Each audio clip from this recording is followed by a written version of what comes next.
Bugün dak kurtağını kesiyoruz. Başlıyoruz. Oha bizim arkadaşlarmış. Ben böyle bekleyeceğim. Olursun hocanın azaltıyor.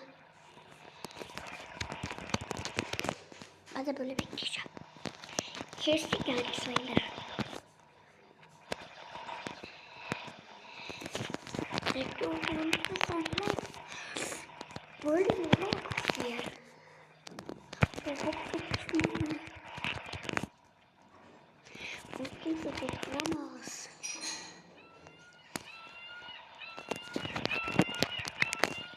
Evet arkadaşlar şimdi keseceğiz.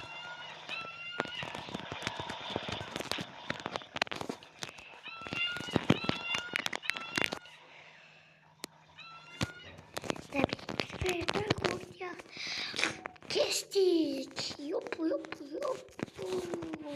Bu kadar da kestik.